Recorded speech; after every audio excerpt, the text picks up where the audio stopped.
चाहे कितने ही सगे हों। इन 3 लोगों पर जिंदगी में कभी भी विश्वास नहीं करना चाहिए दोस्तों। मध्य देश में एक बहुत ही सुंदर नगर था। उस नगर ऐसे में ही एक ज्ञानवर्धक वीडियो चोर देखने के रहता लिए था। हमारे वह चैनल को छोटी सब्सक्राइब मोटी करें। चोरी करके अपने परिवार का पालन पोषण करता था, लेकिन उस चोरी के धन से उसके परिवार का पूरी तरह से खर्च नहीं चलता था। एक दिन उसने सोचा कि पाप तो पाप होता है, चाहे छोटा हो या बड़ा। मैं चाहे छोटी चोरी करो या बड़ी रहूंगा तो चोर ही। पकड़े जाने पर दंड तो मुझे उतना ही मिलेगा, तो क्यों ना मैं बड़ी चोरी करो। ऐसा निश्चय करके उसने उस नगर के राजा के खजाने को लूटने की योजना बनाई। ऐसे ही रात ज्ञानवर्धक होने वीडियो पर देखने के लिए वह हमारे राजमहल चैनल में को घुस गया सब्सक्राइब करें।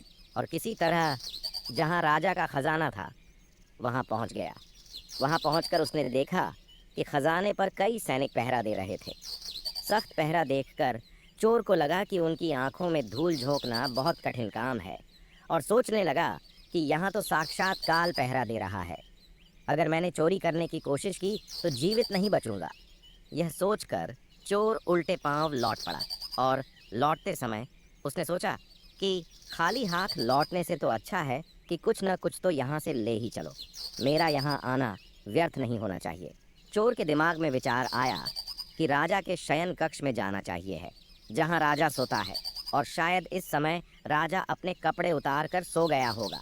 मैं राजा के राज्य वस्त्र चुराकर ले आऊंगा और उन्हें पहनकर आसानी से धन चुराकर यहाँ से निकल जाऊंगा। पहरेदारों को लगेगा कि मैं राजा हूँ, इसलिए वे मेरे रास्ते में नहीं आएंगे और मेरा काम आसान हो जाएगा। ऐसा निश्चय करके चोर राजा के शयन कक्ष के पास पहुंच गया, और उसने धीरे से पर्दा हटाकर देखा तो अंदर का नज़ारा देखकर आश्चर्यचकित रह गया। उसने देखा कि राजा अपने पलंग पर गहरी नींद में सो रहे हैं और उनकी रानी अर्धनग्न अवस्था में पलंग पर बैठी हुई है। रानी को जागता हुआ देखकर चोर के हाथ पैर फूल गए और वह एक तरफ दीवार से सटकर खड़ा हो गया और रानी के सो जाने का इंतजार करने लगा। थोड़ी देर बाद फिर उसने पर्दा हटाकर देखा कि रानी सोई हैं या नहीं, क्योंकि रानी सो जाए तो राजा के वस्त्र चुराए जाएं। चोर ने देखा कि रानी अभी भी उसी तरह बैठी हुई थी। यह देखकर चोर वहां रखी हुई टेबल पर बैठने लगा। जैसे ही वह टेबल पर बैठा तो उस पर रखी हुई पानी की गिलास नीचे गिर गई। उस आवाज को सुनकर राजा की नींद नहीं खुली, परंतु रानी तलवार लेकर बाहर आ गई और तलवार चोर की गर्दन पर रख दी और बोली, कौन है तू और यहाँ किस लिए आया है? सच सच बता, वरना तेरा सिर धड़ से अलग कर दूंगी।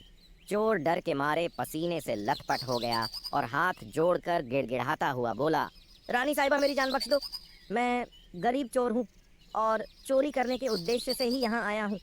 छोटी मोटी चोरी करके अपने परिवार का पालन पोषण करता है। आप मुझे मार दोगे तो मेरे बच्चे अनाथ हो जाएंगे। मैं वचन देता हूँ कि इस बार मुझे छोड़ दो। मैं कभी दोबारा राजमहल की तरफ मुड़कर नहीं देखूंगा। मेरे छोटे छोटे बच्चों पर रहम करो। रानी को उस पर दया आई और उसने कहा, सुनो, मैं तुम्हें एक शर्त पर छोड़ सकती हूँ। मैं इस समय काम से पीड़ित हो। यदि तुम मेरे साथ समागम करोगे तो मैं तुम्हें यहाँ से जाने दूंगी, वरना एक ही झटके में तुम्हारा सिर काट दूंगी। प्राणी की यह अनोखी शर्त सुनकर चोर और भी ज्यादा घबरा गया और कहने लगा, रानी साहिबा, यह आप क्या कह रही हो?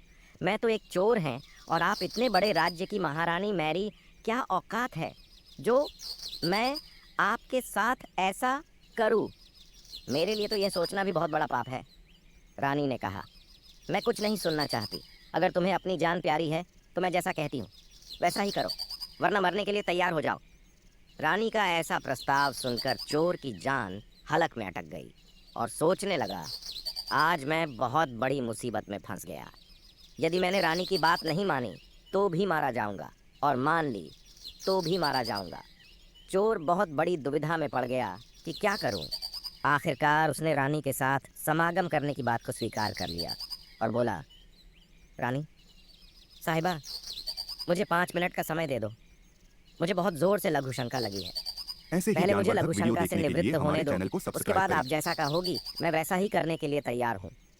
रानी ने तुरंत तलवार के इशारे से शौचालय को बता दिया और चोर उसकी तरफ चल पड़ा। रानी वहीं पर खड़ी होकर उसके लौटने की प्रतीक्षा करने लगी। चोर ने इस बीच रानी की नज़र से बचकर वहां से भागने की कोशिश की। भागते भागते जब वह द्वार पर पहुंचा तो द्वार पर जो सैनिक था उसने उसे पकड़ लिया और उससे पूछताछ कि चोर डरा हुआ था। उसने सैनिक को सच सच बता दिया कि वह एक चोर है और राजमहल में चोरी करने आया था। लेकिन रानी ने उसे पकड़ लिया और छोड़ने के बदले एक शर्त रखी थी कि वह उसके साथ समागम करें। इसलिए मैं लघु शंका का बहाना बनाकर वहां से भाग आया। इस तरह से चोर गिड़गिड़ाकर सैनिक से उसे छोड़ने का आग्रह करने लगा। सैनिक ने कहा, देख भाई, मैं तुझे एक शर्त पर जाने दे सकता हूँ, और शर्त यह है कि तुम्हें पुनः रानी के पास लौट कर जाना होगा और रानी से कहना होगा कि मैं तुम्हारे साथ समागम करने के लिए तैयार हूँ, किंतु उससे पहले तुम्हें अपने हाथ से राजा को मारना होगा। सैनिक कि यह शर्त और भी ज्यादा कठिन थी। चोर ने सोचा कि वैसे तो प्राण बच भी सकते थे, परंतु अब नहीं बचेंगे। अगर रानी से यह बात कही तो रानी मेरा सिर काट देगी। अब चोर को चारों तरफ मौत ही मौत दिखाई दे रही थी। मजबूर होकर चोर वापस रानी के पास गया और बोला, रानी साहिबा, मैं आपके साथ संबंध तो बना लूँगा, लेकिन मुझे एक बात का डर है कि उस समय राजा साहब नींद से जागे तो आप बचेंगी, और न मैं राजा साहब, हम दोनों को मार डालेंगे। इसलिए आपको एक काम करना होगा, आप अपने हाथ से राजा का सिर काट दीजिए, फिर हम निडर हो जाएंगे। अगर आप इतना कर सकें तो मुझे आपकी शर्त मंजूर है, वरना मैं आपके हाथों मरना उचित समझूंगा। आप मुझे मार दीजिए। काम के वशीभूत रानी चोर से कहने लगी, ठहरो, ये कौन सी बड़ी बात है, मैं अभी राजा साहब को मौत के घाट उतार देती हूँ। इतना कहकर रानी ने दोनों हाथों से तलवार पकड़ी और सोए हुए अपने पति ऐसे का ही सिर काट ज्ञानवर्धक वीडियो दिया। देखने के लिए जब हमारे रानी ने चैनल को राजा का सिर सब्सक्राइब काट करें। दिया तो सारा कमरा खून से लथपथ हो गया, और राजा के खून से रानी भी वह भयानक दृश्य देखकर रानी बेहोश होकर गिर पड़ी, और उसी समय चोर वहां से फरार हो गया। सुबह राजमहल में शोर मच गया कि कोई राजा साहब को मार गया, मगर राजा को मारने वाले का कोई पता नहीं चल पा रहा था। सब लोग बड़े आश्चर्य में थे कि राजा को सोते हुए किसी ने मार डाला। इधर रानी भी दहाड़ मार मार कर रो रही थी।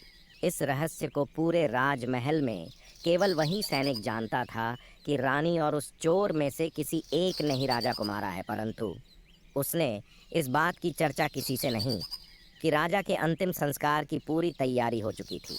उधर रानी ने घोषणा की कि वह अपने राजा के साथ सती होना चाहती है। यह जानकर किसी ने रानी पर संदेह नहीं किया, क्योंकि अगर रानी ने राजा को मारा होता तो वह राजा के साथ सती क्यों होती। इधर रानी सारे श्रृंगार करके राजा के साथ चिता पर जाकर बैठ गई। राज्य के सभी लोग राजा की चिता पर एक एक करके लकड़ी रख रहे थे और उन्हें नमन करके पीछे लौट रहे थे। इस प्रकार सबसे अंत में वह सैनिक भी राजा की चिता पर लकड़ी रखने गया जो इस रहस्य को जानता था। उसने धीरे से रानी के कान में कहा, महारानी, आप तो सती हो जाएंगी, लेकिन मुझे इतना तो बता दीजिए कि राजा को आपने मारा था या उस चोर ने। यह सुनकर रानी चौंक पड़ी। वह समझ गई कि इसका मतलब इस भेद को ये सैनिक भी जानता है। रानी ने कहा, सुनो राजा को, न तो मैंने मारा है न उस चोर ने। अगर तुम्हें यह जानना है कि राजा को किसने मारा है तो तुम नगर से बाहर उत्तर दिशा में जो जंगल है उसमें चले जाओ। वहाँ एक कुटिया में एक बुढ़िया रहती है, वह तुम्हें इस रहस्य को ज़रूर बता देगी। सैनिक को यह रहस्य जानना था, इसलिए वह अगले ही दिन रानी के बताए अनुसार जंगल में चला गया। जंगल में पहुंचने पर उसे वह कुटिया दिखाई दी जिसमें वह बुढ़िया रहती थी। सैनिक उस बुढ़िया के पैर पकड़कर बोला, माँ जी, मैं एक रहस्य जानने के लिए आपके पास आया हूँ। राजा साहब की हत्या किसने की, मुझे बताइए। तब बुढ़िया माँ कहती हैं, बेटा, अगर तुझे यह रहस्य जानना है तो तुझे एक काम करना होगा। मेरी कुटिया के बाहर एक बकरा बंधा हुआ है, तू अपनी तलवार से उसका सिर काट दे, और फिर काटते ही बकरे की धड़ वहीं गिर जाएगी और उसका सिर हवा में उड़ने लगेगा। तब तुम उस बकरे के सिर के कान पकड़कर लटक जाना। वह बकरे का सिर तुझे जिस जगह पर ले जाएगा वहाँ पहुँचकर तुझे तेरे सवाल का जवाब मिल जाएगा कि राजा को किसने मारा है। अब सैनिक ने वैसा ही किया। कुटिया के बाहर जो बकरा बना हुआ था, सैनिक ने उस बकरे का सिर काट दिया। सिर कटते ही वह हवा में उड़ने लगा। उसने झपट कर बकरे के दोनों कान पकड़ लिया। वह सिर्फ उड़ता हुआ उसे उस भयंकर वन के बीचों बीच ले गया। उस जगह पर एक गुफा बनी हुई थी। उस गुफा के द्वार पर जाकर वह सिर नीचे उतर गया। सैनिक सोचने लगा कि इस जंगल में न तो कोई मनुष्य दिखाई दे रहा है, यहाँ भला कौन मुझे राजा की मौत का रहस्य बताएगा। गुफा के द्वार पर खड़ा यही सोच रहा था, और वह गुफा एक राक्षस की थी, जिसमें वह राक्षस और उसकी एक बेटी रहते थे। अब शाम हो गई थी और वह राक्षस अपने भोजन के लिए बाहर गया हुआ था। गुफा के अंदर उसकी बेटी मौजूद थी। इधर जब राक्षस कन्या को किसी मनुष्य की गंध मालूम पड़ी तो वह द्वार पर निकल कर आई। उसने देखा कि एक हठा करता नौजवान गुफा के द्वार पर खड़ा है। राक्षस कन्या ने सोचा कि अगर मैंने इसे खा लिया तो मेरे एक समय की भूख मिट जाएगी, और अगर मैंने इसे जिंदा रखा तो यह नौजवान मेरे बहुत काम आएगा। ऐसे ही ज्ञानवर्धक वीडियो देखने के राक्षस लिए कन्या ने हमारे चैनल तुरंत को एक सब्सक्राइब सुंदर करें। लड़की का रूप बनाया और उसके सम्मुख पहुंच गई।